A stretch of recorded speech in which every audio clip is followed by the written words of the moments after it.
আমি রাজনীতির জায়গা থেকে পরিষ্কার বলি যে দেখুন, আপনারা যে যাই ভাবুন, পশ্চিমবঙ্গের সরকার অর্থাৎ মাটির সরকার পরিবর্তন হচ্ছে না। সংখ্যা কম হবে না বেশি হবে সেটা আলাদা বিষয়বস্তু, কিন্তু সরকার তৃণমূল কংগ্রেসে থাকবে নিশ্চিতভাবে। মানুষ বুঝছে, আজকে মানুষ নির্বাচন কমিশন এবং নির্বাচন কমিশনকে পরোক্ষভাবে বিজেপি যে পরিচালিত করছে সেটা নিয়ে মানুষ কিন্তু একটা বিরাট সিদ্ধান্তে আসতেছে। মানুষ খুব চরম ভোগান্তিতে পড়েছে।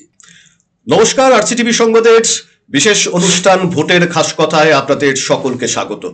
আপনারা ইতিমধ্যেই জেনে গিয়েছেন যে নির্বাচন কমিশন ইতিমধ্যেই পশ্চিমবঙ্গে দু দফায় নির্বাচন ঘোষণা করেছেন এবং 23 এবং 29 এই 23 তারিখে উত্তরবঙ্গের যে কটি আসনে নির্বাচন অনুষ্ঠিত হবে তার মধ্যে অন্যতম কেন্দ্র কালিয়াগঞ্জ। যে কালিয়াগঞ্জ শহরকে একটা সময় দেশের মানুষ চিনতেন প্রয়াত কংগ্রেস নেতা প্রিয়রঞ্জন দাশবংশীর খাস তালুক হিসাবে। যদিও সেই সময় এখন অনেকটাই কেটে গিয়েছে, প্রিয়রঞ্জন দাশবংশীর বাড়ি সেখানে রয়েছে, কিন্তু প্রিয়ভূমে এখন কিন্তু তৃণমূল কংগ্রেসের রাজত্ব। একাধিক আসনে সেখানে পুরসভা তাদের দখলে রয়েছে, পঞ্চায়েত সমিতি বলুন, জেলা পরিষদের একাধিক আসন তাদের দখলে রয়েছে।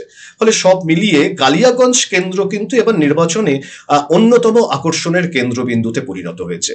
আর এই কেন্দ্রে এবারে প্রথমবারের জন্য বিধানসভা নির্বাচনে যিনি প্রার্থী হয়েছেন তিনি কালিয়াগঞ্জ শহরের অত্যন্ত পরিচিত মুখ এবং উত্তর দিনাজপুর জেলা পরিষদের পূর্ত কর্মদক্ষ নিতাই বৈশ্য। নিতাই বাবু, আপনাকে স্বাগত।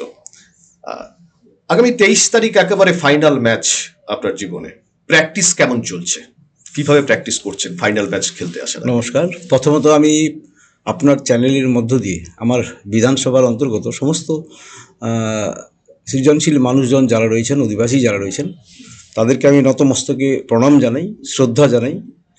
আমার বিধানসভা অত্যন্ত একটা ভালো একটা মানুষজনের বাস সেখানে।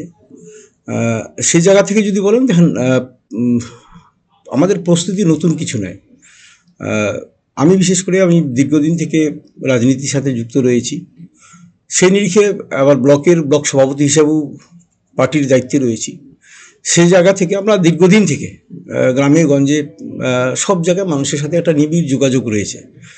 যদি বলেন নির্বাচনের প্রার্থী হিসাবে নতুনভাবে দায়িত্ব পাওয়া বা দল আমাকে মনোনীত করা, সেই জায়গা থেকে বাড়তি তো একটা চাপ থাকেই, নতুন ধরনের উদ্দীপনা এবং নতুন কিছু করে দেখার একটা প্রচেষ্টা, সেই জায়গা থেকে একটা বাড়তি একটা মেন্টাল চাপ আছে এবং এন্টারটেনও আছে এর মধ্যে। আপনার কাছে জানতে চাইবো যে আপনি এখন ক্যান্ডিডেট বিধানসভা ভোটের, এর আগেও একাধিক নির্বাচনে লড়ার অভিজ্ঞতা রয়েছে, ফলে সেই সম্পর্কে অভিজ্ঞতা আপনার ধারণা অনেকটাই এখন পরিশীলিত। যদি মানে দর্শক যদি জানতে চায় যে আপনি রাজনীতিতে কিভাবে এলেন?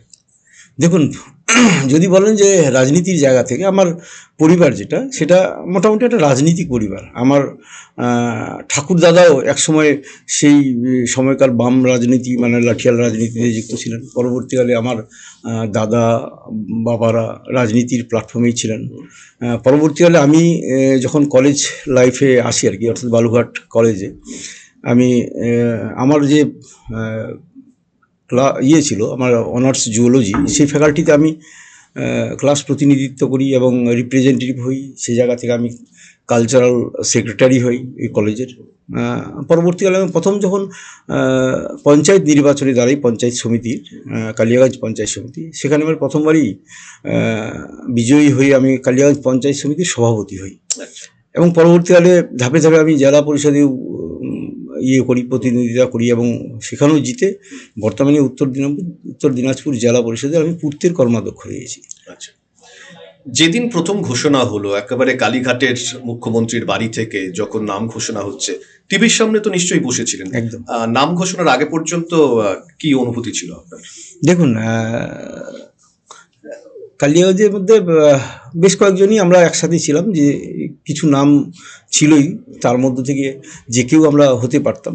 তো নর্মালি আমরা সবাই টিভির সামনেই ছিলাম, আমার প্রচুর কর্মী আমরা একসাথেই ছিলাম। তো সেক্ষেত্রে যখন সিএমের অর্থাৎ আমার আইডিয়াল যাকে আমরা ফলো করি, তো সেরকম একজন মানুষের কাছ থেকে যখন আমার নামটা উচ্চারিত হয় আর বিধানসভার ক্যান্ডিডেট হিসাবে, সেটা তো একটা বাড়তি উদ্দীপনা থাকেই এবং সেটা তুলনা করা যায় না, সেটার অনুভূতিটা। প্রচারে তো নামছেন, বিভিন্ন জায়গায় প্রচার করছেন, এক্ষেত্রে মানে আপনাকে কারা গাইড করছেন? সেরকম মানুষ কি আপনার পাশে রয়েছে? পরিবারের সদস্যদের তো একটা অবদান নিশ্চয়ই থাকবে, যে মানে এই মুহূর্তে তার পরিবার এখন ব্রাত্য, এই মুহূর্তে গোটা কালিয়াগঞ্জ বিধানসভা এলাকা আপনাকে চরকি পাক কাটতে হচ্ছে। এর পাশাপাশি রাজনৈতিকভাবে কারা কারা আপনাকে যথেষ্ট সহযোগিতা পাচ্ছেন দলের পক্ষ থেকে? হ্যাঁ, নোটাবলি আমাদের এই উত্তর দিনাজপুর জেলায় একটা বড় রাজনৈতিক একটা পরিকাঠামো রয়েছে। বিশেষ করে জেলা সভাপতি কানাইয়াদা আমার, কৃষ্ণকল্যাণী দা, সন্দীপ দা, গোড়া দা, এদিকে মুশারফ দা, এই মানুষগুলো আমাকে নিবিড়ভাবে গাইড করে। আর লোকাল স্তরে যদি বলেন যে আমার লোকাল যে রাজনৈতিক পরিকাঠামোটা রয়েছে, এটা দীর্ঘদিন থেকে তো আমরা লালন পালন করেছি সুন্দরভাবে। এখানে সেই লোকাল লেভেলের নেতৃত্বরা যারা আছে, আমাদের পুরো একটা সিস্টেমিক আমরা একটা পদ্ধতিতে কাজ করছি, এবং সবাই সাথে একটা নিবিড় সম্পর্কের মধ্য দিয়ে এই রাজনৈতিক লড়াইটা একটা বিরাট লড়াই। এই লড়াই তো বিরাট একটা লড়াই থাকেই, বিধানসভার মতো লড়াই। সেক্ষেত্রে একটা পুরো পরিবেশই রয়েছে কালিয়াগঞ্জে। কালিয়াগঞ্জে মানে একটা সময় আপনাদের তৃণমূল কংগ্রেস জয়ী হয়েছিল, কিন্তু গত লোকসভা নির্বাচনে অনেকটাই পিছিয়ে রয়েছেন। এখন দেখুন, লোকসভা এবং বিধানসভা ভোটের যে প্রেক্ষাপট দুটো সম্পূর্ণ আলাদা, দুটো আলাদা প্রেক্ষাপটে হয়। এই মুহূর্তে দাঁড়িয়ে তৃণমূল কংগ্রেসের সংগঠন কতটা শক্তিশালী রয়েছে কালিয়াগঞ্জ? দেখুন, কালিয়াগঞ্জ একটা বিধানসভার অন্তর্গত 3টা পার্ট রয়েছে। একটা কালিয়াগঞ্জ ব্লক অর্থাৎ রুরাল এরিয়া, সাথে মিউনিসিপ্যালিটি, এবং সাথে রায়গঞ্জের এই ব্লকের অন্তর্গত 2টো পঞ্চায়েত আমাদের সাথে যুক্ত রয়েছে। রাজনৈতিকভাবে যদি দেখেন, রাজনৈতিক পরিকাঠামোর জায়গা থেকে দেখেন, তো সেক্ষেত্রে যথেষ্ট শক্তিশালী আমাদের বরাবরই। এবং বিগত নির্বাচনগুলোর দিকে যদি তাকাই, আমরা এখানে 3টা জেলা পরিষদ সিট রয়েছে আমাদের দখলেই রয়েছে, এবং আমরা একবার উপনির্বাচন এখানে জিতেছি। নর্মালি একটা ভালো পরিবেশ রয়েছে আমাদের কালিয়াগঞ্জে। যদিও আমরা গত লোকসভাতে একটা বড় ব্যবধানে হেরে গেছি কালিয়াগঞ্জে, বিধানসভা যদি সার্বিকভাবে চিন্তা ভাবনা করেন, কিন্তু বিধানসভা তো লোকসভা তো একদমই আলাদা একটা প্রেক্ষাপটে হয়ে গেছে, এবং বিধানসভার প্রেক্ষাপটটা পুরোপুরি আলাদা। তার পরবর্তীকালে অনেকগুলো পজিটিভ ফ্যাক্টর তৈরি হয়েছে আমাদের এই গোটা রাজ্য জুড়ে। সেক্ষেত্রে একটা ভালো পরিবেশ রয়েছে বলা যায়। ভোটের প্রচারে যখন যাচ্ছেন, সাধারণ মানুষের কাছে কি বলছেন, কি বলে আপনি ভোট প্রার্থনা করছেন? দেখুন, প্রথমত আমি কালিয়াগঞ্জের বিধানসভার ক্ষেত্রে, বিশেষ করে আমার শহর ও ব্লক, মানে বেশিরভাগ অংশটাতে সুপরিচিত, এবং আমি ব্যক্তিগতভাবে মনে করি যে সেই পরিচিতিটা কখনো খারাপের জায়গা নয়। ওরা সহানুভূতির সাথে ভালো, এজ এ ব্যক্তি হিসেবে আমার যেটুকু মনে হয়েছে যে ওরা আমাকে সেটা সমীহ করে বা সেটা মর্যাদা দেয়, সেটা একটা আমার নিজস্ব পরিচিতি রয়েছে। এবং তার বাইরে কালিয়াগঞ্জ একদম আমার খাস তালুর মতো চেনা। একদম কোথায় গলি আছে, কোথায় গর্ত আছে রাস্তার মধ্যে, কোথায় আপনার ব্রিজ আছে, কালভার্ট আছে, কোন রাস্তাটা ভাঙা আছে, টোটালটাই জানা। এবং প্রতিটা জায়গায় আমার কালিয়াগঞ্জ ব্লকে 176টা বুথ রয়েছে। 176টা বুথে আপনি এখনই বলেন যে কোনো বুথের মেম্বারের নাম, বুথ সভাপতির নাম বা পলিটিক্যাল পার্সনের নাম, আমার পুরোটাই একদম মেমোরির মধ্যে আছে, নখদর্পণে। নর্মালি আমার একটা গোটাটাই একটা, মানে নতুন করে এর আগে যেমন একটা অভিযোগ হচ্ছিল যে বহিরাগত একজন প্রার্থী হয়েছেন, একটা তাকে নিয়ে খুব বিক্ষোভ দানা বাঁধছিল আপনাদের কালিয়াগঞ্জে এর আগের বার, কিন্তু আপনি হচ্ছে সেখানে ভূমিপুত্র কালিয়াগঞ্জের। ফলে কোথায় কোন অঞ্চলের কি সমস্যা রয়েছে, কোথায় সমাধান করতে হবে, সেই বিষয়ে নতুন করে আপনাকে খুব বেশি পড়াশোনা করতে হচ্ছে না। দেখুন, কালিয়াগঞ্জে আমরা হচ্ছে পরীক্ষিত। বিশেষ করে আমি তো কালিয়াগঞ্জের পঞ্চায়েত সমিতির সভাপতি ছিলাম, পরবর্তীকালে জেলা পরিষদের পূর্তির কর্মাধ্যক্ষ রয়েছি। সেক্ষেত্রে আমাদের লাস্ট 3-4 বছরে কালিয়াগঞ্জে, আমি বলি আমার প্রচারে র্যান্ডাম বলি, তো বলতে অসুবিধা নেই, আমি যেটা সঠিক সেটাই বলি। যদি কেউ প্রমাণ করতে পারে সেটা মিথ্যা বলছি, তাহলে তারা বলতে পারে। আমার কালিয়াগঞ্জ ব্লকে 8টা পঞ্চায়েত রয়েছে। 8টা পঞ্চায়েতের মধ্যে যে কোনো দিক দিয়ে যাবেন আপনি, 1 কিলোমিটারের উপরে কোথাও কাঁচা রাস্তা নেই। শুধু 2টা পঞ্চায়েত আছে যে 2টো রাস্তা আমরা এখনো করতে পারিনি, অলরেডি সেটা প্রসিডিউরে চলছে। এতগুলো রাস্তা আমরা এই 3-4 বছরের মধ্যে তুলে দিতে পেরেছি, তো এটা তো আমাদের কাছে গর্ব। সে জায়গা থেকে আমাদের বলার একটা জায়গা আছে, পজিটিভ সাইড আছে, যে আমরা টেস্টেড, আমরা পরীক্ষিত, যে আমাদের নতুন করে এক্সপেরিমেন্ট আমাদের মধ্যে করতে হবে না। আর আমরা বহিরাগত নয়, আমরা একদম ভূমিপুত্র। আমার মানে প্রতিদিনই ধরেন প্রায় কোথাও অ্যাক্সিডেন্ট হলো, সেখানে হসপিটাল তো আমার একদম রেগুলার একটা রুটিন হয়ে গেছে, যে হসপিটালে কোনো না কোনো সমস্যা হয়, বা কোথাও কোনো মানুষের বাড়ি আগুনে পুড়ে গেল, কোথাও যেমন রাধিকাপুরে কয়েকদিন আগে একটা ব্যাপক ঝড় হয়ে গেল, হ্যাঁ, সকালবেলা উঠে যখন দেখতেছি যে অনেকগুলো ফোন কেউ কেউ করেছে, সেক্ষেত্রে একটা করে যখনই ফোন করলাম সাথে সাথে বুঝে গেছে রাজনীতির একটা ব্যাপক, একদম ছোট্ট একটা সেন্টারের মধ্যে দুটো পঞ্চায়েত মিলে একটা ব্যাপক ঝড় হয়ে গেছে। তো সাথে সাথে ব্রাশ করতে করতে কোনো রকম করে মুখটা ধুয়ে গাড়ি নিয়ে বেরিয়ে পড়লাম, গিয়ে প্রথম হাজির হলাম, গিয়ে দেখি হ্যাঁ একদম তছনছ করে দিয়েছে গ্রামগুলো। কোন এটা আমাদের অভিজ্ঞতা, কারণ হচ্ছে আমার বরাবরই একটা কম্পিটিশান থাকে, দেখবেন আপনি যে আইসি যখনই কালিয়াগঞ্জে আসে আমাদের কথা হয় যে প্রথম ফোন কোনো একটা গ্রামের কোনো একটা বুথে যদি সমস্যা হয়, প্রথম ফোনটা যেন আমার কাছে আসে, আমার কর্মীদের মধ্য দিয়ে, থানা থেকে যেন আমাকে না শুনতে হয়। এবং এটা নিয়ে দেখা যায় যে আপনার কাছে গেল, মানে আইসির কাছে গেল না আমার কাছে আসে, এটা আমার হেলদি কম্পিটিশন যে একদম পরিষেবার ক্ষেত্রে কে ক্ষেত্রে হতে কি পারে। আগে, মানে এটা তখনই সম্ভব যদি বুথের মধ্যে মজবুত পাকড় থাকে। আমার যোগাযোগ আছে, সংযোগ আছে, মানে ওরা ভরসা পায় যে আমি দাদার কাছে ফোনটা করলে আমি কি করব সেটা একটা পথ নির্দেশ উনি দিবেন, এবং থানায় বলবেন না বা কিভাবে সেই সমস্যাটা মেটানো যাবে। এটা একটা হেলদি রাজনৈতিক সম্পর্ক মানুষের সাথে নিবিড় যোগাযোগের ফলেই তৈরি হয়। আগামীতে কালিয়াগঞ্জ শহরকে আরো উন্নয়ন গতিশীল করতে আহ, কিছু পরিকল্পনার কথা ভেবেছেন? একদম একদম দেখুন, পশ্চিমবঙ্গ সরকার, মাটির সরকার প্রচুর কাজ করেছে, এটা অস্বীকার করার জায়গা নেই। যে কোনো মানুষকে জিজ্ঞাসা করলেই নির্দ্বিধায় বলে যারা কাজ অনেক হয়েছে। এবার তারপরেও কিছু কিছু কাজ, এক্সেপশনাল কাজ, ইউনিক কাজ, যেগুলো আমাদের কালিয়াগঞ্জ মানে অঞ্চল বিশেষে বা একটা ক্ষেত্র বিশেষে দরকার পড়ে যায়। প্রথম যদি দেখুন, আমাদের প্রথম 18 মাসের জন্য আমরা তৃণমূল কংগ্রেসের বিধায়ককে নির্বাচিত করতে পেরেছিলাম উপনির্বাচনের মধ্য দিয়ে। তারপরে আমাদের সিএম ম্যাডাম কালিয়াগঞ্জে এসে আমাদের একটা 50 বেডের হসপিটালটাকে 250 বেডের হসপিটালে তিনি ঘোষণা করলেন, এবং তার কাজ প্রায় শেষের দিকে এসেছে। কিন্তু সেই হসপিটালটা আপনাকে একটা ভালো হসপিটালের পরিণত করতে গেলে সেখানে ডাক্তার আনতে হবে, নার্স আনতে হবে, ব্লাড ব্যাংক ইউনিট চালু করতে হবে, পরিকাঠামোগত উন্নয়নটা সিসিইউ চালু করে, মানে পুরো পরিকাঠামোটা এখন নিয়ে আসতে হবে। এটা দরকার, এটা রাজনীতি তৃণমূল, সিপিএম, কংগ্রেস বলে কথা নেই, সব প্রত্যেকটা মানুষের দরকার। তো সেটা করতে গেলে একটা আমাদের এখানে বিধায়ক জিতাতে হবে, এবং সেই বিধায়কটা যাতে বুঝে জিনিসগুলো।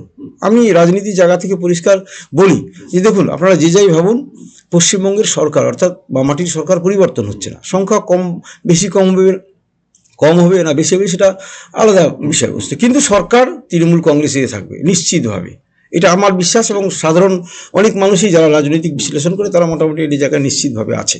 তো সে জায়গা থেকে যদি আমরা তৃণমূল কংগ্রেসের পক্ষ থেকে আমরা যদি একটা বিধায়ক নির্বাচন করে পাঠাতে পারি, তাহলে কী হবে, এই ধরনের জায়গাগুলো, যেমন হসপিটালের কথা বললাম, আমাদের এখানে পাওয়ার সমস্যাটা খুব রিসেন্টলি 2-1 বছরের মধ্যে দেখা যাচ্ছে।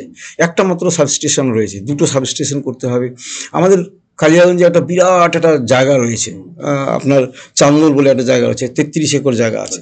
ওখানে আমরা একটা সুন্দর একটা শিল্প তালুক তৈরি করতে পারি, বা বড় একটা হিম কোল্ড স্টোরেজ বানাতে পারি। বীরভূম, বড়ুয়া 2টা পঞ্চায়েত, এটা কোনো বিধায়কে কখনো দেখেনি, জানেন? এই বীরভূম রাস্তাঘাট এখনো আরবিএমি রাস্তা অনেকগুলো পড়ে রয়েছে। এই 2টো পঞ্চায়েতকে রায়গঞ্জ, আমাদের কালিয়াগঞ্জ বিধানসভার অন্তর্গত, এদের মূল দাবি রয়েছে যে দাদা আমাদের বাকি রাস্তাগুলো আমাদের কমপ্লিট করতে হবে।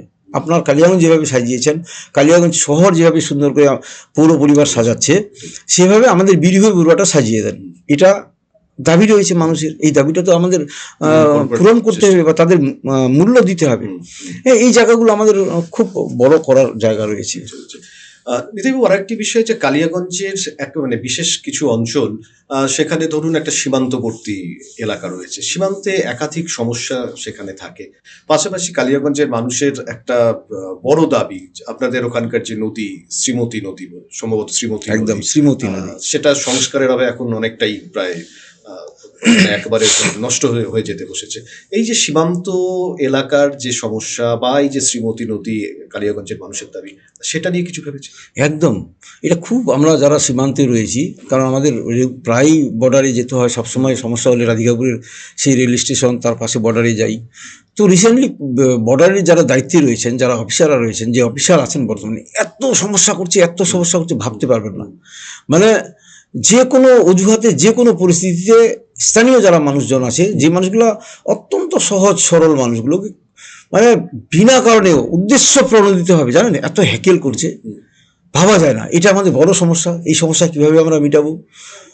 সেক্ষেত্রে বর্ডারের যে বিস্তীর্ণ এরিয়াটা রয়েছে সেখানেও নানা রকম সমস্যা রয়েছে। আমাদের একটা বড় নদী আপনার টাঙ্গন নদী রয়েছে, যেখানে বরাবরই বন্যার সময় বাঁধটা ভেঙে যাচ্ছে, সেটা বাঁধটা আমাদের বড় করে মেরামতের জায়গা করার ব্যাপার আছে। শ্রীমতী নদী ঠিক বলছেন, আমাদের শহরের মাঝ বরাবর, একদম আমাদের ব্লকের মাঝ বরাবর আমাদের বিধানসভার সুন্দর একটা নদী শ্রীমতী নদীটা বয়ে গেছে। আপনি খুব খুশি হবেন হয়তো গেলে দেখলে যে ওখানে দুটো বড় বড় উত্তরবঙ্গের আমাদের উত্তর দিনাজপুরের মধ্যে বড় বড় দুটো ফরেস্ট রয়েছে, ধামজা ফরেস্ট বলে, সেই দুটোর মাঝখান দিয়ে নদীটা বয়ে গেছে।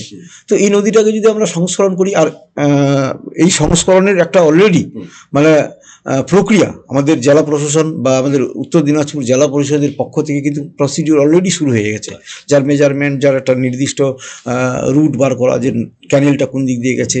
এবং আমার ইচ্ছা আছে, যদি সত্যি সত্যি কোনোদিন আমার শক্তি হয় বা মানুষ যদি কোনোদিন আশীর্বাদ করে, তাহলে দুই ফরেস্ট, নদীটা মাঝখানে আছে, দুই ফরেস্টকে মাঝখানে যে নদীটা সংস্করণ করে একটা সুন্দর বিনোদন, একটা আমাদের ক্যানেল তৈরি করে, মানে ইকো ট্যুরিজম একটা আমরা ওখানে নিয়ে আসতে পারি। দারুণ জিনিস হতে পারে এটা। নিতাইবাবু, আমরা আলোচনায় থাকবো, তবে তার আগে আমরা একটা বিরতি নিচ্ছি। বিরতির পর ফিরে আসছি আমাদের বিশেষ অনুষ্ঠান ভোটের খাস কথায়, যেখানে আমাদের সঙ্গে আজকে স্টুডিওতে উপস্থিত রয়েছেন কালিয়াগঞ্জ বিধানসভা কেন্দ্রের তৃণমূল কংগ্রেস প্রার্থী নিতাই বসু। धीमा इंटरनेट आपको रोक रहा है? शहर के सबसे तेज कनेक्शन पर स्विच करें। आरसी टीवी ब्रॉडबैंड 20 Mbps से लेकर 250 Mbps तक की तेज स्पीड का आनंद ले, जिसकी शुरुआती कीमत सिर्फ 280 रुपए प्रति माह है। मनोरंजन पसंद है? बेहतरीन कॉम्बो पाएं। हाई स्पीड इंटरनेट के साथ साथ 28 से ज्यादा OTT एप्स तक पहुंच, जिनमें Disney plus, Hotstar, Sony Liv, ZEE5, होए चॉय और कई अन्य शामिल है। और इतना ही नहीं, क्रिस्टल क्लियर क्वालिटी के साथ 400 से ज्यादा HD टीवी चैनलों का आनंद लें। अपने परिवार का 24 घंटे 7 दिन का मनोरंजन करते रहें। निर्बाध स्ट्रीमिंग से लेकर बिना रुकावट के गेमिंग और बिना रुके मनोरंजन तक। RC टीवी ब्रॉडबैंड, स्पीड किफायती। आज ही हमें कॉल करें और जुड़ें। বিরতির পর ফিরে এলাম আমাদের আজকের বিশেষ অনুষ্ঠান ভোটের খাস কথায়, যেখানে আমাদের সঙ্গে আজকে স্টুডিওতে উপস্থিত রয়েছেন কালিয়াগঞ্জ বিধানসভা কেন্দ্রের তৃণমূল কংগ্রেস প্রার্থী নিতাই বসু। নিতাইবাবু, এই মুহূর্তে পশ্চিমবঙ্গের বুকে সবচাইতে আলোচিত বিষয় সেটা হচ্ছে SIR। মুখ্যমন্ত্রী মমতা বন্দ্যোপাধ্যায় দেশের মধ্যে সবচাইতে বেশি বিরোধিতা করেছেন, সুপ্রিম কোর্টে গিয়ে তিনি সওয়াল করেছেন, এবং তিনি যেটা বলছেন যে নির্বাচন কমিশন যেভাবে কাজ করছে তাতে ঘুরপথে রাজ্যে রাষ্ট্রপতি শাসন জারি করার, এর মাঝখানে নির্বাচন অনুষ্ঠিত হচ্ছে। এটাকে কিভাবে, এই চ্যালেঞ্জের কিভাবে মোকাবিলা আপনি কালিয়াগঞ্জে করতে পারবেন? দেখুন, চ্যালেঞ্জের মোকাবিলা একটা অন্য বিষয়বস্তু। প্রথমত এই চ্যালেঞ্জটা নিয়ে আসাটা একটা অন্য জিনিস, যে এই যে চ্যালেঞ্জ কেন আসবে, এই চ্যালেঞ্জ আমরা দেশের নাগরিক ভাবতে পারেন। আজকে আমাদের যাদের এই SIR এর মধ্য দিয়ে যারা নাম ডিলিট হয়ে গেছে, যেটা চূড়ান্ত তালিকা প্রকাশ পেয়েছে, সেখানে আমার কালিয়াগঞ্জ বিধানসভাতে 4777 জনের নাম ডিলিট হয়ে গেছে। ভাবতে পারেন, সেই মানুষগুলো দীর্ঘদিন থেকে আমার কালিয়াগঞ্জ বিধানসভার অন্তর্গত বিভিন্ন গ্রামে বাস করেছে। সেই মানুষগুলোর এখন বিবেচনাধীন তালিকায় রয়েছে না, ওরা অলরেডি ডিলিট হয়ে গেছে। এরা ভোট দিতে পারবে না, এরা কোনো মতেই আর এই যে ভোট চলছে আর পরবর্তীকালে নাম তুলতে পারবে না। আমার বিরাট কনফিউশন রয়েছে, কারণ এদের নাম তোলা বিরাট চাপের ব্যাপার আছে। তারপরে যাদের অ্যাডজুডিকেশন আছে, অ্যাডজুডিকেশনে আপনার বাবার নাম ঠিক আছে, ছেলের নামটা অ্যাডজুডিকেশনে চলে আসছে, এবং অ্যাডজুডিকেশনের মধ্যে দিয়ে হয়তো বাদও যেতে পারে। ভাবতে পারেন, বাবা যদি ঠিক থাকে, তার ছেলে কিভাবে অবৈধ হয়ে গেল, মানে নাম বাদ চলে গেল ভোটার তালিকা থেকে। এইরকম একটা পরিস্থিতি তৈরি করেছে নির্বাচন কমিশন। এটা প্রথম কথা হচ্ছে একটা মারাত্মক একটা নির্বাচন। মানুষকে বোঝাতে পারছেন যে এই ধরনের একটা চক্রান্ত হচ্ছে, যেটা আপনার দলনেত্রী সবসময় বলছেন। আজকে চালসাতে গিয়েও তিনি প্রেস মিটের সামনে এটা বলেছেন যে নির্বাচন কমিশনের তীব্র সমালোচনা করেছেন। না, মানুষ বুঝছে, আজকে মানুষ নির্বাচন কমিশন এবং নির্বাচন কমিশনকে পরোক্ষভাবে বিজেপি যে পরিচালিত করছে, সেটা নিয়ে মানুষ কিন্তু একটা বিরাট সিদ্ধান্তে আসতেছে। মানুষ খুব চরম ভোগান্তিতে পড়েছে। বিশেষ করে অ্যাডজুডিকেশনে যারা আছে, আপনি ভাবতে পারবেন, আপনার নিজের পরিবারের যদি কারো থাকতো না, তাহলে আপনি বুঝতে পারতেন। আজকে যদি আপনার নির্বাচন কমিশনারের যদি ওর মেয়ে বা ওর জামাইয়ের বা ওর নিজের পরিবারের কারো থাকতো না, নামটা যদি বাদ যেত, তাহলেও বুঝতে পারতো। কারণ যে কারণগুলো, আমি তো খুব কাছ থেকে এই কাজটা করেছি, দেখেছি আর কি। কারণ যা সমস্যা হতো, আমরা একদম টেবিল করে সেগুলোকে সাজিয়ে করে বার করার চেষ্টা করতাম। তো তাতে দেখেছি যে এগুলো কোনোভাবে ধরারই জায়গা ছিল না, বা ধর্তব্যের মধ্যেই ছিল না। এখানে আমার যেটা পরিষ্কার মনে হয়েছিল যে আপনার একদম চক্রান্ত করে যে করেই হোক আমাদের এই, আমি বাইরের বিধানসভার ক্ষেত্রে ছেড়ে দিলাম, কালিয়াগঞ্জ বিধানসভাটা একটা যে করেই হোক হারাতে হবে। হ্যাঁ, এতগুলো ভোট কাটলে আর কোনো রকম সম্ভাবনা থাকবে না, এরকম করে নিয়ে যাচ্ছিল। কিন্তু সত্যি আমরা লাকি যে আমাদের একদম লড়াকু বাঘিনী একজন নেত্রী রয়েছেন। তিনি যদি সুপ্রিম কোর্টের প্রধান বিচারপতির এজলাসে এই জায়গাটাকে নিয়ে না যেতে পারতেন, তাহলে নিশ্চিতভাবে এই ফাইনাল যে তালিকাটা প্রকাশ পেয়েছে অ্যাডজুডিকেশনের গল্পই থাকতো না, ওরা পুরোপুরি বাদ পড়ে যেত। তো এবার ভাবুন যে মানুষগুলো দীর্ঘদিন থেকে আমাদের এই এখানে বসবাস করে রয়েছে, ধরুন অনেক মানুষই আছে যারা ওইবার বাংলা থেকে এসেছে, সময়ে অসময়ে বিভিন্ন সময়ে এসে তারা আমাদের এখানে জায়গা বাড়ি বসতি করে চাকরি বাকরি করছে, ব্যবসা বাণিজ্য করছে। সেই মানুষগুলো আজকে বিভিন্ন কাগজের অজুহাতে তাদেরকে ভোটের তালিকা থেকে বাদ দিতে হবে, এবং বাদ পড়ে গেছে, তারা ভোট দিতে পারবে না। বাপ ঠাকুরদাদার আমল থেকে তারা এখানে বসবাস করছে, অনেক অ্যাডজুডিকেশনে যারা আছে তাদের নাম ভোটার তালিকায় আজকে যে তালিকা প্রকাশ পেয়েছে আসবে কি আসবে না তা নিয়ে পরিষ্কার নয়। এটা কোনো হতে পারে, কোনো পুরো খামখেয়ালিপনা চলছে। এই নির্বাচন কমিশন না আছে, আমি আধিকারিকদের সাথে আমলাদের সাথে যখন কথা বলি না, তখন ওরা মানে পাজল হয়ে গেছে যে এ কি চলছে, পাগলামো, কাকে বলবো, এতজন চেঞ্জ, এত আধিকারিক, এটা বিরাট ব্যাপার। আমরা সবসময় জানি যে নির্বাচন পরিচালনা করা বিরাট চ্যালেঞ্জিং জিনিস একটা, এখানে খুব অভিজ্ঞ মানুষের দরকার পড়ে। আমি ভাবতে পারুন রাতারাতি টোটাল এই নির্বাচন পরিচালনা যারা করবে পুরো সেট আপকে চেঞ্জ করে দিল, কাকে নিয়ে আসবে, নিয়ে আসে কি একদম নির্বাচন একদম ওদের মতো করে দিবে, তা হয় না কি কখনো। তার মানে এটা পুরো ডামাডোল তৈরি করার একটা চেষ্টা চলছে, কোনো না কোনোভাবে রাজ্যটাকে একটা বিশৃঙ্খল পরিস্থিতির মধ্যে দিয়ে নিয়ে গিয়ে এই রাজ্য পুলিশ বা গভর্নমেন্ট বা যে কারোর উপর চাপিয়ে দিয়ে ব্যাস সব দোষ চাপিয়ে দিয়ে হয়ে গেল যে না। রাজ্যে বিজেপি বলছে ক্ষমতায় আসবে, কালিয়াগঞ্জেও চ্যালেঞ্জ ছুড়ে দিচ্ছেন প্রতিপক্ষ বিরোধী দল, এবার কংগ্রেস আলাদা লড়ছে। কি মনে হচ্ছে পশ্চিমবঙ্গে বিজেপি যে দাবি জানাচ্ছে যে পরিবর্তন অবশ্যম্ভাবী, 4 মে নাকি বা সমস্ত প্ল্যান রেডি, যে সমস্ত বিজেপির নেতৃত্ব বলছে না, তারা পালস বুঝে না মানুষের। আগে প্রথম পালস বুঝতে হবে। পশ্চিমবাংলার মানুষ দেখুন, কালিয়াগঞ্জ তো শক্ত একটা গড় ঘাঁটি বিজেপির, সেই জায়গা থেকে আমরা যেখানে আছি মানুষের পালস বুঝতে হবে। কারণ মানুষের পালস বুঝতে গেলে মানুষের সাথে থাকতে হবে। বিজেপির লোক তো মানুষের সাথে থাকে না, ওরা তো আবেগে ধর্মের নিরিখে একটা ভোট করে দেয়, পেয়ে যায়, এটা সবসময় মনে করছে প্রতিবারই হয়ে যাবে, প্রতিবারই হবে না। আজকের দিনে মানুষের ইন্টারনাল রিপারকেশন আছে, মানুষ যেটা অনুভব করছে যে বিজেপি পশ্চিমবাংলায় অন্তত এবার কোনো মতেই আসবে না, সিট কম বেশি যাই হোক ম্যাজিক ফিগার থেকে তো অনেক বেশি থাকবে, বরঞ্চ গতবার যা হয়েছে তার থেকে সিট একদম নির্ধারিত বাড়বে। কারণ আমি কালিয়াগঞ্জের মতো শক্ত জায়গাতে থেকেও যেটা অনুভব করতে পেরেছি, মানুষ একদম বীতশ্রদ্ধ হয়ে গেছে, মানুষের পালস বলছে। তো নর্মালি সরকার চেঞ্জ হবে না, এটা আমি আমার স্বল্প রাজনীতির অভিজ্ঞতা থেকে বলি, বা বিভিন্ন অ্যানালিসিসগুলো যেগুলো আমি দেখেছি বা অনুধাবন করছি বা দেখছি আর কি, তাতে আমার দৃঢ় বিশ্বাস, বা প্রায় আমি যার সাথে কথা বলি সে যত বড় বিরোধী হোক তৃণমূল কংগ্রেসের, তারাও আজকে স্বীকার করে যে সরকার থাকবে, দিদি থাকবে, মামাটি সরকার থাকবে। কঠিন আপনি বলছেন, মানে লড়াই একটা সমস্ত জায়গায় বিজেপি চ্যালেঞ্জ ছুড়ে দিচ্ছে। আপনার বিধানসভা কেন্দ্রে যে নির্বাচনী প্রচার, দিদি বা আপনাদের তথাকথিত দিদি বা তৃণমূল সুপ্রিমো মমতা বন্দ্যোপাধ্যায় বা অভিষেক বন্দ্যোপাধ্যায়কে প্রচারে আসবার জন্য অনুরোধ জানিয়েছেন এখনো পর্যন্ত? একদম আমি তো হার্ট সে চাই, দিল সে চাই যে আমার এখানে হয় দিদি নাহলে অভিষেক বন্দ্যোপাধ্যায় স্যার আসুক, কারণ মানুষ আরও উদ্দীপিত হবে, এবং আসলে খুব সত্যি আমাদের এই চ্যালেঞ্জিং জায়গাটা আরও একটা বেশ মজার লড়াই দিয়ে আমরা একটা ভালো মতো করে এটা জম্পেস করে দেব। প্রতিপক্ষ যারা রয়েছেন কিভাবে দেখছেন প্রতিপক্ষ? দেখুন, প্রতিপক্ষ বলতে প্রথমত আমার কালিয়াগঞ্জ বিধানসভায় এখানে সিপিএমের প্রার্থী রয়েছে, কংগ্রেসেরও প্রার্থী দিচ্ছে, এখনও দেবে, ওরাও মোটামুটি ঠিকঠাক করছে শুনছি। বিজেপির একজন প্রার্থী রয়েছে, তৃণমূলের প্রার্থী ছিল। লড়াই একটা জায়গায় আসবে, কারণ এখানে সিপিএমও তাদের ভোট তাদের ঘরে নিয়ে যাওয়ার জন্য যথেষ্ট সক্রিয় আছে, এবং দেখতেছি তারা বেশ প্রচার চালাচ্ছে। সুস্থ একটা প্রচার হওয়া দরকার সবারই ক্ষেত্রে। কংগ্রেসও নিশ্চিতভাবে করবে, আর বিজেপি তো বিজেপির মতো করবে। তো লড়াই একটা মানে চতুর্থমুখী ত্রিমুখী এরকম লড়াই হয়ে যাবে। চতুর্মুখী লড়াই চলবে একদম একদম এবং সেই লড়াইয়ে মানে শেষ হাসি কি নিতাই বসু হাসতে পারবেন? একদম। আমি রাজনীতির ময়দানে যখন নামি তখন বলা বলি জিত একটা আমার ভাগ্যে লেখা থাকে। তো চেষ্টায় আছি, পরিশ্রম করছি। শক্ত জায়গা কালিয়াগঞ্জ, কিন্তু বেশ একটা ভালো লড়াই সাড়া পাচ্ছেন মানুষের। পাচ্ছি এবং তাতে খুব আশাবাদী রয়েছে যে মানুষ অন্তত সাথে পাশে থাকবে। মানুষের তো কোনোদিন আমি অপকার করার চেষ্টা করিনি, যতটা পেরিয়ে গেছি ততটাই দিয়ে গেছি। তো সেক্ষেত্রে মানুষ হয়তো ফিরাবে না, এটা আমার বিশ্বাস হচ্ছে। মানে ম্যাচ যখন খেলা হয়, ফাইনাল ম্যাচের আগে একটা কঠোর অনুশীলন খেলোয়াড় যারা থাকেন তারা করেন, অনেক কিছু বিধিনিষেধ মানতে হয়, তাদের ডায়েট চার্টেও পরিবর্তন আসে। আপনি ফাইনাল ম্যাচে নামার আগে ডায়েটে কি কিছু পরিবর্তন আনছেন? সকাল থেকে তো একেবারে রাত পর্যন্ত প্রচারের একেবারে ময়দানে ঘুরে বেড়াতে হচ্ছে, খাদ্য তালিকায় বিশেষ কিছু পরিবর্তন থাকছে? দেখুন, আমি প্রথমত খাদ্য তালিকা যদি বলুন, আমি এবং আমার ডেইলি রুটিন লাইফটা যদি বলেন আর কি, তাহলে আমি প্রথমত একজন শিক্ষক মানুষ।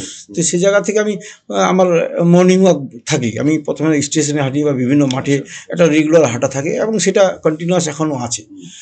পরবর্তীকালে আমি যখন স্কুলে যাই রেগুলার ওই ঠিক সময় মতো খেয়ে নিই। ওই জায়গাটা আমার একদম ঠিকঠাকই আছে। তাছাড়া আমি গ্রামের ছেলে, পরিশ্রম করতে ভালোবাসি। লাঙ্গল চালাই, কখনো কোদাল চালাই, কখনো মাঠে আমাদের সব কাজকর্ম হয়, সেটা নিয়ে অসুবিধা নেই। মাটি, গ্রাম, শহর সব কিছুর মধ্যে একটা আমাদের মেলবন্ধন রয়েছে।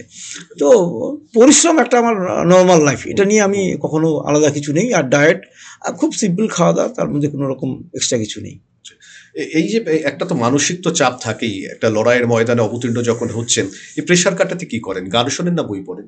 না দেখুন, সময় এখন একটা বেশ চাপ থাকি, কারণ সবচেয়ে বড় বিধানসভা উত্তর দিনাজপুরের মধ্যে কালিয়াগঞ্জে। সেক্ষেত্রে প্রতিটা জায়গায় যাওয়ার তো একটা মানসিকতা থাকে যে যাই একবার অন্তত মানুষের সাথে যোগাযোগ করি, মানুষ একটু আমাকে দেখুক যে এই ক্যান্ডিডেটটা কেমন। দেখুন, এটা তো লুকিংয়ের ব্যাপার থাকে যে অ্যাপিয়ারেন্স কেমন থাকে, এক্সটার্নাল ফিচার্স কী আছে বা কথাবার্তা তার কেমন, এটা মানুষ একটা অনুধাবন করার চেষ্টা করে। সে জায়গা থেকে বরাবর চেষ্টা করছি সবচেয়ে বেশি জায়গায় পৌঁছানোর জন্য যতটা পারা যায়। তো সেটা একটা চাপ থাকি, চেষ্টা করছি, আবার তেমন অসুবিধা। আপনার পরিচিত বন্ধু বান্ধবদের মধ্যে অনেকেই হয়তো অন্য রাজনৈতিক মতাদর্শে বিশ্বাসী, তাদের সঙ্গে দেখা হয়েছে বা তাদের কাছে কি বলেছেন যে বন্ধুকে ভোট দেওয়ার জন্য? দেখুন, পরিচিত আমার অনেকটা বন্ধু মহল্লা রয়েছে কালিয়াগঞ্জে। আর সত্যি কথা বলতে কি, এতগুলো বন্ধু আছে যে বন্ধুগুলোতে হয়তো ওরা এত খুশি এখানে রাজনীতির কাজটা করে না, রাজনীতি পড়ে।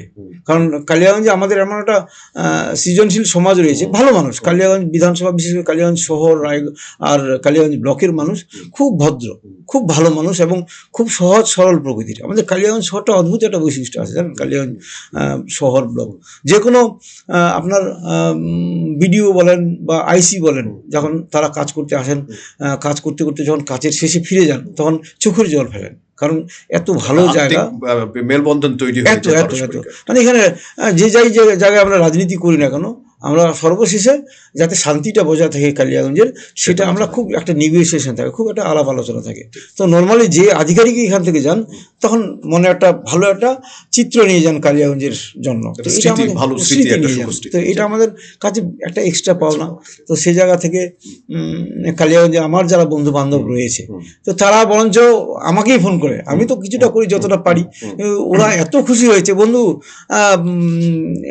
রাজনীতি পড়ে, তুই দাঁড়িয়েছিস, বন্ধু দাঁড়িয়েছিস, তুই পরিশ্রম করিস, মানুষের জন্য ছুটে বেড়াস, তো তোর মতো মানুষ যদি আমাদের বিধায়ক হয়ে আসে এখানে, তাহলে আমাদের কালিয়াগঞ্জে সত্যি সত্যি কিছু একটা ডেভেলপমেন্ট হতে পারে। কারণ আমি আমার গ্রামে গঞ্জে আমাকে দেখেছে মানুষগুলো, যে গ্রাম তারা ঘুরে যখন শহর থেকে বিভিন্ন গ্রামে গঞ্জে যায়, যেহেতু আমি পঞ্চায়েত সিস্টেমের মধ্যে কাজ করি, তো নর্মালি ওর গ্রামগুলোর ডেভেলপমেন্ট দেখে আজকে অনেক মানুষই যে না, এটা কাজের লোক আছে, কাজ পাগল আছে। তো মানুষ তো এটাই চায় আমাদের কাছে, তার বাইরে আর কি চায় বলুন তো? ভালোবাসা চায়, ভালো কথা চায়, ভালো পরামর্শ চায়, এবং তাদের আমাদের সরকারি যা ডেভেলপমেন্ট আছে যেটা বেশি করে যেন আমরা আনতে পারি, সেটাই চাই। এর বাইরে আর কি। শেষ প্রশ্ন, সময় একদম শেষ, খুব সংক্ষেপে। নির্বাচনে দাঁড়িয়েছেন, ভোট প্রচারে যাচ্ছেন, সাধারণ মানুষের কাছে আপনার বার্তা কি থাকবে? কি বলবেন কালিয়াগঞ্জের আপনার বিধানসভা কেন্দ্রের ভোটার? দেখুন, প্রথম বার্তাটাই মানুষের কাছে দেখান। আমি একটা বার্তা রাখি যে দেখুন, আমরা কালিয়াগঞ্জে এবং পশ্চিমবাংলায় খুব শান্তিতে রয়েছি, নতুন করে আমরা সাম্প্রদায়িক অশান্তি তৈরি করব না এখানে। কারণ এখানে এমন একটা আমরা ভৌগোলিক অবস্থান করি, পাশে বাংলাদেশ, একদম প্রান্তিক রাজ্য একটা আমাদের, আর বিভিন্ন কমিউনিটির মানুষ রয়েছে। তো নর্মালি শান্তিটা আমরা দীর্ঘদিন থেকে দেখে আসি, সেই কংগ্রেসের আমলে, তারপর বামের আমলে, বর্তমানে তৃণমূলের আমলেও কোনো রকম এখানে কমিউনাল কোনো সমস্যা হয়নি, যেটা লক্ষ কোটি টাকা দিয়েও আমরা কিনতে পারবো না। এই যে শান্তিটা, এই শান্তিটা তৃণমূল সরকার, মাটির সরকার গ্যারান্টি দিয়ে এখানে প্রতিষ্ঠিত করেছে। তো নর্মালি এটা প্রথম রাখতে হবে আমাদের। 2 নম্বর হচ্ছে আমাদের যে এই রাজ্য সরকার যে বিভিন্ন রকম পরিষেবাগুলো দিয়ে যাচ্ছে, ভাবা যায় না এত পরিষেবা আমাদের পশ্চিমবঙ্গ সরকার এত আর্থিক অনটনের মধ্য দিয়েও এবং কেন্দ্রের বঞ্চনার পরেও দিয়ে যাচ্ছে, সেটা আমাদের অটুট রাখতে হবে। তারপরে হচ্ছে একটা মানবিক মুখ্যমন্ত্রী, মানবিক সফট কর্নার বাঙালিদের প্রতি, আমাদের পশ্চিমবাংলার মানুষের প্রতি, এটা যে উনার আছে এটা আমাদের অটুট রাখতে হবে। এবং তার সবচেয়ে পরে সব শেষে যেটা আমি বলি যে দেখুন, এখানে প্রার্থীর একটা ব্যাপার রয়েছে। আমি বিগত দিনে দেখেছি যে আমাদের এই বিধানসভাতে আমরা এর আগেও বহিরাগত একজন প্রার্থী পেয়েছিলাম, মানে প্রার্থী পেয়ে তাকে মানুষ জিতিয়েছে, বিজেপির প্রার্থী সৌমেন রায়কে। তো সৌমেন রায়কে 5 বছরের মধ্যে হয়তো 90 দিনও কালিয়াগঞ্জে ছিল না। তো এরকম একজন মানুষকে নিয়ে খুব বিব্রত ছিল বিধানসভার মানুষজন, যে তার সার্টিফিকেট লাগবে, তাকে দরকার হবে, তাকে পাওয়া যায় না। বিধায়ক তো একটা ছাতা না, যতগুলো সিস্টেম রয়েছে এবং যেটা সবার বিধায়ক এখানে ধরুন পঞ্চায়েত সিস্টেম, প্রশাসন, বিডিও, আইসি, টোটালটাকে একটা সুন্দর ছাতার মধ্যে একটা সিস্টেমটাকে পরিচালনা করে একটা বিধায়ক। তো সেটা আমাদের পুরো কলাপ্সড ছিল। সেম এবারও মানে বিজেপি একজন প্রার্থী দিয়েছে, সে আবার আমাদের কালিয়াগঞ্জের বাড়িঘর কিছু নেই, কোন জায়গা থেকে আসছে তাও খুঁজে পাওয়া যায় না ঠিকঠাক করে। তো তার মধ্যে একটা একেবারে অন্য প্ল্যাটফর্মের মানুষ, যে প্ল্যাটফর্মটা থেকে কখনোই এই রাজনীতি হয় না, মানুষকে ধর্মের বাণী শোনায়, মানুষকে আশীর্বাদ দেয়, উমুক তুমুক করে। তো সেই জগতের মানুষ আবার নতুন করে একটা রাজনীতির প্ল্যাটফর্মে আসা, এটা মানুষ মানে অন্যরকমভাবে অনেকেই নিচ্ছে। যাই হোক, সেটা ওনাদের ব্যাপার, ওনারা দিয়েছেন। তো সেই জায়গা থেকে একটা আমাদের সাধারণ মানুষের কাছে আপনার এই আবেদনগুলোই একদম মানুষের কাছে আবেদন, যে মানুষ সিলেকশন করুন, আপনারা ভোট, আপনাদের ভোট আপনারা দিবেন, কিন্তু দেওয়ার আগে চিন্তা ভাবনা করবেন। আমি প্রথম বলি যে চিন্তা ভাবনা প্রথম দেখুন যে সরকার পরিবর্তন হচ্ছে না, রাজ্য সরকার আবার মামাটি মানুষের থাকছে। তো সেক্ষেত্রে তৃণমূলের একটা এমএলএ বানান এখানে, এটা আমার প্রথম কথা থাকে। 2 নম্বর, আমাদের সরকার অনেক কিছু দিয়েছে, সেই সরকার সেই সব পরিষেবাগুলো অটুট রাখতে হবে। 3 নম্বর হচ্ছে আমাদের কালিয়াগঞ্জের আমাদের ডেভেলপমেন্ট দরকার। আমাদের কালিয়াগঞ্জের অনেকগুলো কাজ বাকি রয়েছে, যেগুলো সব মানুষের দরকার, দল মত নির্বিশেষে হসপিটালটা দরকার, ভালো হসপিটাল হোক, ভালোভাবে পরিচালিত হোক, ইলেকট্রিসিটি ভালো পাই, আমাদের এখানে ছোটো ছোটো শিল্পগুলো আসুক, আমাদের যে কয়টা রাস্তা বাকি আছে সেগুলো সুন্দরভাবে তৈরি করি, আমরা মেরামত করি। আমাদের একটা কালিয়াগঞ্জ ছোট্ট শহর পৌরসভা, জানেন এত ভালো পৌরসভা, যে পৌর পরিবার রয়েছে তারা সুন্দরভাবে আরও চালাক। কিছু কিছু কাজ পৌরসভার বাকি আছে, সেগুলো আমরা পৌরসভার সাথে সহযোগিতার হাত বাড়িয়ে দিয়ে সুন্দরভাবে আমরা বানাই, যাতে মানুষ সুন্দর পরিষেবা পায় পৌরসভা থেকে, কারো ঝামেলা না হয়। এগুলো আমার মূল প্রায়োরিটি থাকছে। অসংখ্য ধন্যবাদ নিতাইবাবু। নির্বাচনে আপনি লড়াই করছেন, সাধারণ মানুষ কোন দিকে রায় দেয় তার দিকে তো আমাদের নজর থাকবে। আমরা এতক্ষণ কথা বললাম কালিয়াগঞ্জ বিধানসভা কেন্দ্রের তৃণমূল কংগ্রেস প্রার্থী নিতাই বৈশ্যের সঙ্গে। আগামী দিনে তিনি কি কি উন্নয়ন করতে চান তার একটা রূপরেখা তিনি ভোটারদের সামনে তুলে দিচ্ছেন। তবে গণতান্ত্রিক পদ্ধতিতে পরিবেশে সাধারণ মানুষ শেষ কথা বলে, তাদের রায় কোন দিকে যায়, তাদের সেই রায় জানবার জন্য আমাদের অপেক্ষা করতে হবে আগামী 4 মে পর্যন্ত। আপনারা ভালো থাকুন, সুস্থ থাকুন, দেখতে থাকুন আরসিটিভি সংবাদের বিশেষ অনুষ্ঠান ভোটের খাস কথা। নমস্কার। আপনাকে নমস্কার। This channel does not promote any violent or harmful or illegal activities. All content provided by this channel is meant for an educational purpose only.